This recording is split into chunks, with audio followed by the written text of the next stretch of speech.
As you already know, the Bronalysis community to me is one of the biggest parts of the fandom. They had distinct ways of having themselves be recognized by other people, and they talked about what was really so special about the show, unlike others who were just making fan art and fan videos to express their love for it. There were many people who made themselves known throughout this Bronalysis community, but one of the very first to gain my attention was AnY Entertainment. I think the first time I came across him was when he was doing that thing with Voice of Reason, which was basically those top 5 yay and nay things about bridal gossip.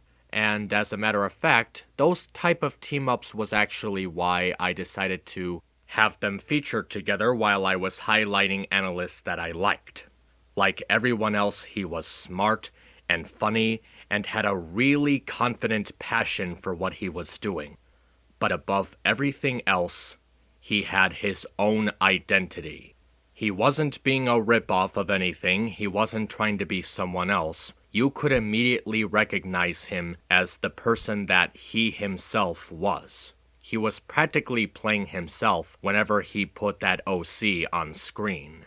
He has a very warm and welcoming way of expressing himself to his audience. He has a sense of wisdom whenever he shares his thoughts, but not too so that it feels out of place. He feels like an everyday, down-to-earth kind of guy that all of us could relate to. He doesn't really do anything to make himself look special, he's just being himself. And he's just expressing himself in a way that he sees fit, in a way that he thinks will get people to understand him, not just as a YouTube content creator, but as a human being too. I actually thought of him as a figure of guidance during the early days of the analysis community, someone that others could look up to when they don't know what to say or how to feel about something. And he always had a way to make his content interesting to watch. The idea that he had also separated himself from the rest of the pack. This top 5 yay and nay thing idea, it was just remarkable and it was unique amongst people who were reviewing My Little Pony at the time. Taking 5 things that you liked and disliked about the episode, which gives a very neutral, balanced out, and even open-minded expression on the episode's quality while still being honest towards how you feel about it. And he made it his own thing. Nobody could imitate what he was doing, and nobody could even hope to top him in it. As he became more and more popular and his name grew and grew and grew amongst people who were really fascinated with this subculture within the Brony fandom, I always thought to myself, what would it really be like if I actually managed to get the attention of somebody like this? Somebody who was actually somewhat popular on the internet, but still so down to earth that it's easy to identify with him, unlike people who had become too popular and too mainstream and widespread to really have any kind of connection to you.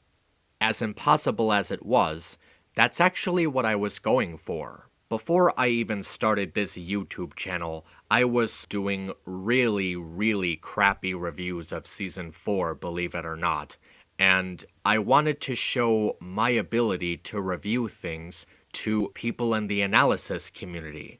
I was going around passing private notes on DeviantArt to pretty much anyone that I could think of who was reviewing the show at the time. Theory, Brony, Tex, whatever, how you finish his name, Gibbon Take, and even ANY.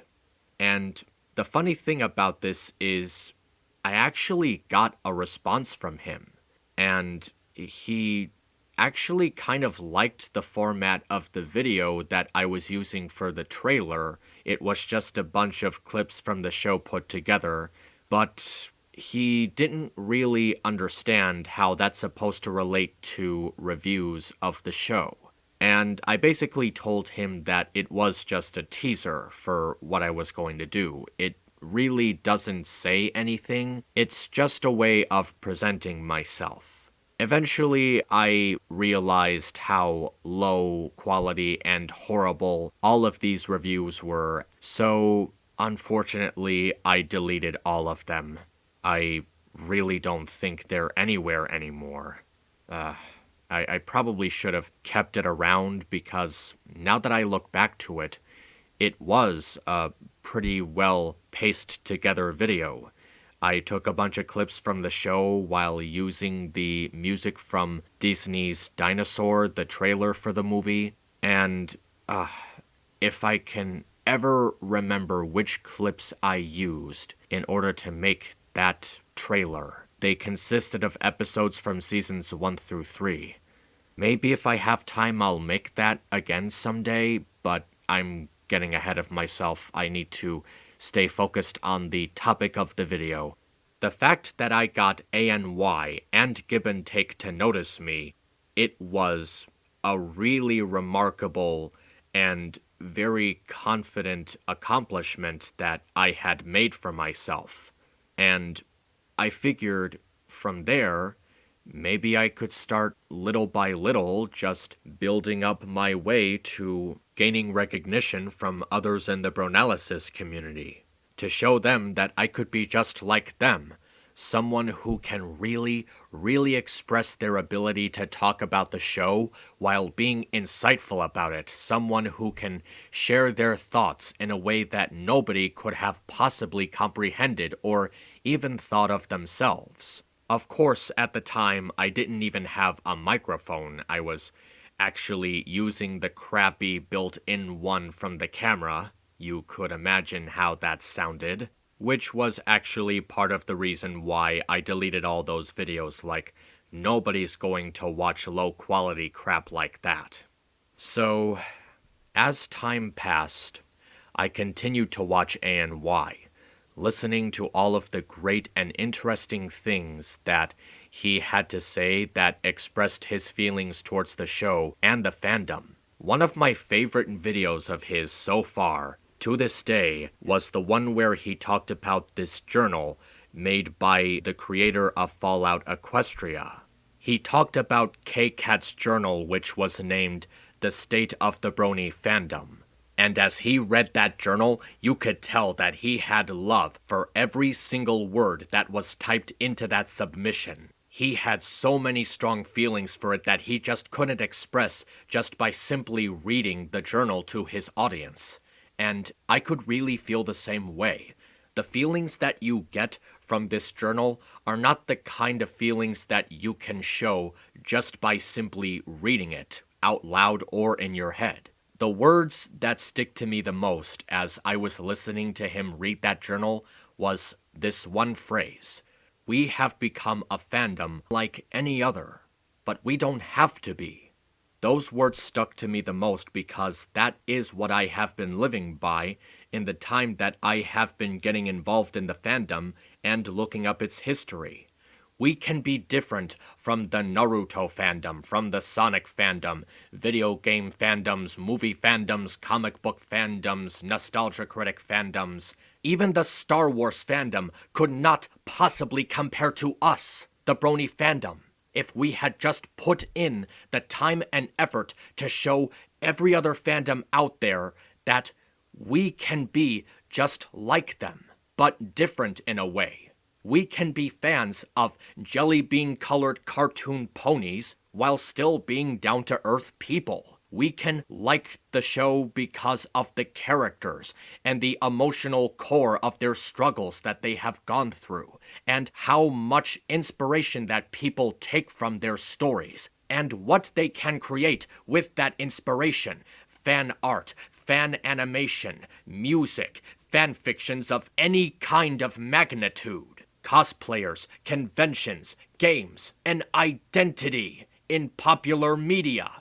This doesn't have to be a common fad that dies off 40 years from now. It could be living on throughout the ages if people who are loyal towards what they are a fan of just stick together no matter what and just put the effort into sharing their love for this series in the hope that other people will understand them and help them grow as a people. Then came the drama. It all began with that the show got worse mentality. People like Biter, Mage, half the Horseshoe Crew, Texia, whatever the hell his name was. People were just going out of their way to fight each other, showing contempt and spite, regardless of the fact that they were supposed to be brought together by this television series. It's like everything that K-Cat typed in that journal doesn't have any meaning anymore. And then it all just got out of control during Season 4. They were sending hate mail towards the staff. There were people in the fandom arguing over all sorts of different topics, people who couldn't decide whether or not Pinkie Pie was good in an episode. Those seeds of selfishness just grew and grew into other topics and subjects for drama, and it just got so out of hand. And that's when I started to really think about what had become of this fandom, and if there was something that I could do about it. Everything that K-Cat typed in that journal, at the time, it was a fucking lie. The point of K-Cat's journal was to show people that the Brony fandom doesn't have to be like every other fandom, that there's no such thing as pure ugliness in the Brony fandom. This convinced me that there was ugly. There is horrendously god-awful ugly in this fandom, and it all started when people like Biter and Mage started saying that the show isn't good anymore. These people who were speaking against the intelligence and the expression that K-Cat was showing in that journal, these were people that I was thinking that I needed to speak against. And I suppose it had to start with people who think that the show isn't good anymore. So I guess that's when I got the idea to do rants on certain people in the analysis community.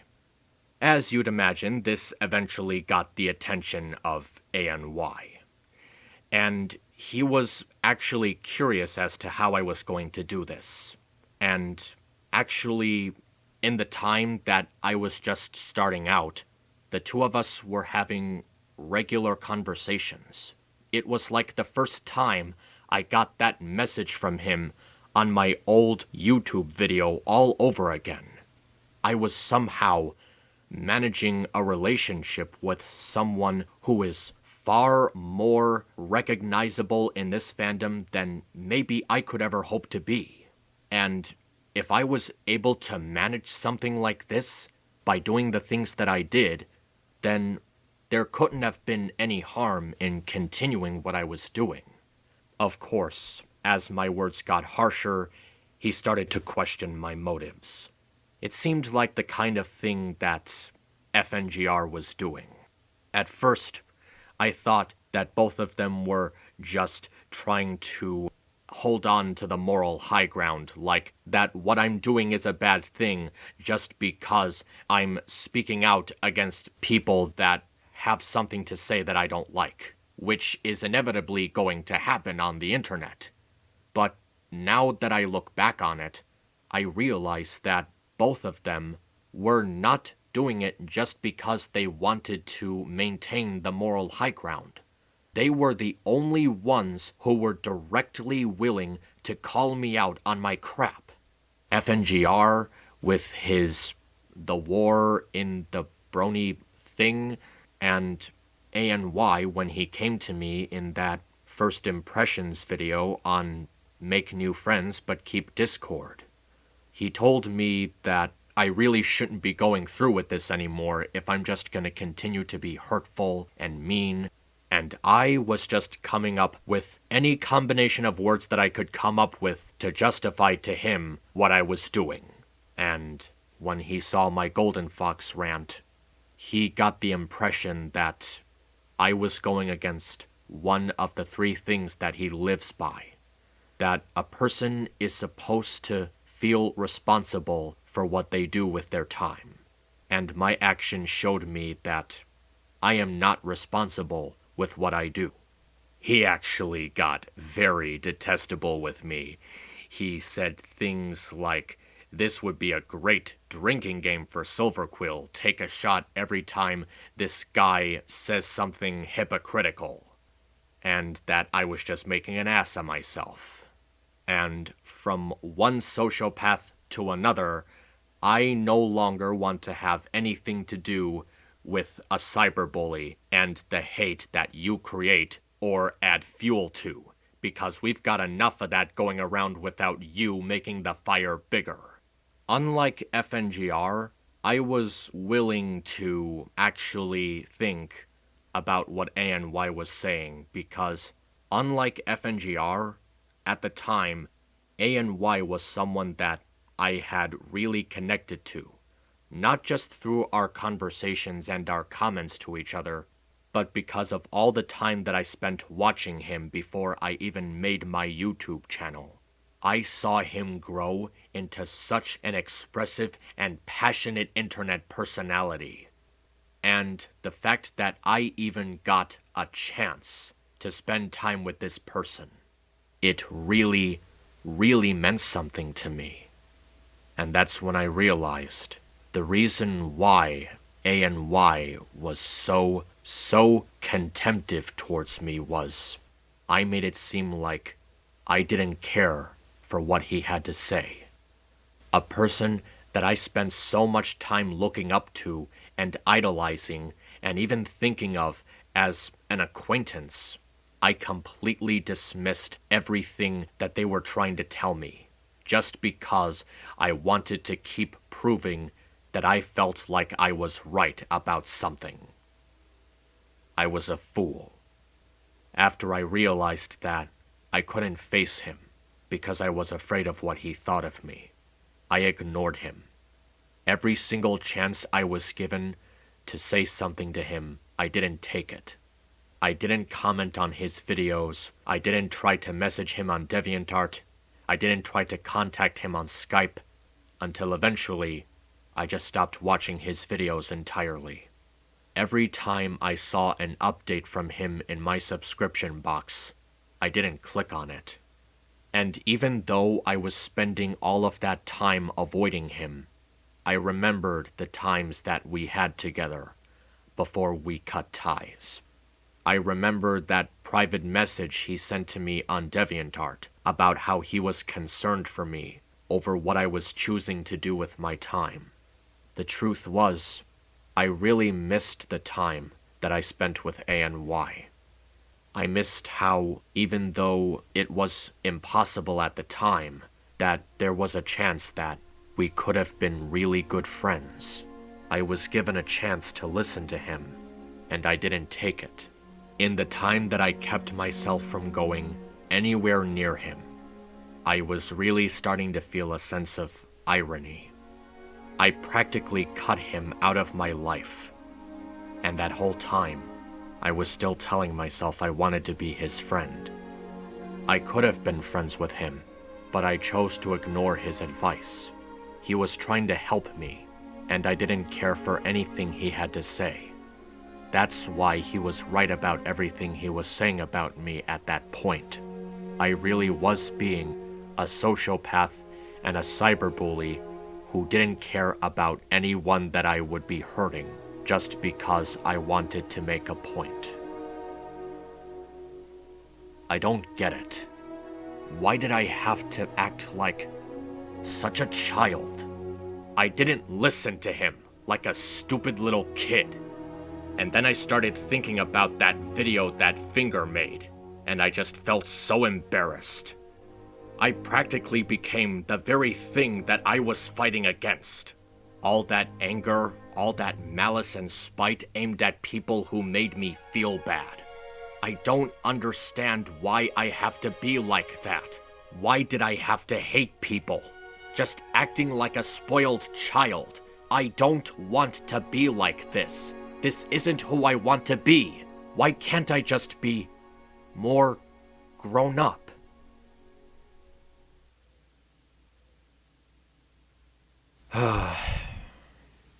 I went on for too long again. And it's probably gonna happen again in the future. Well, I went on rambling and rambling and rambling about everything in my life, and everything that I've been through since I first started watching My Little Pony Friendship is Magic. I got so caught up in talking about all of these different things that I almost forgot. It's practically over. This confession miniseries that I started last year, it's coming to an end. If I'm expected to conclude it, I'll need some time to think about how I'm going to do it. Well, before I do that, I should probably wrap this up. So, everybody, I'm sorry if everything that I rambled about in the last 10 minutes made you feel uncomfortable in any way. Especially you, Leah and Emily. And ANY, if there is even a 1% chance that you ever come across this video, I am so sorry for the way that I acted. I'm sorry that our friendship ended the way that it did. The way that I was acting, you deserved better than that. And I deserved better for myself. And with all that in mind, I hope that you continue to do great things, whether they're pony-related or not. And I hope that someday, of all the people who will be remembered for what they did with their time in the Brony fandom, that you, Max, will be one of the greatest. Have a nice day, and continue to keep me in suspense. That's what makes your stuff entertaining to watch, isn't it? Yeah, what do I know? Anyway, I'd better get going, and I really, really, really mean that because I'm going to need all of the sleep that I lost from doing this recording. So until next time, take care of yourselves and have a great day. This is MisAnthro Pony saying, see you soon.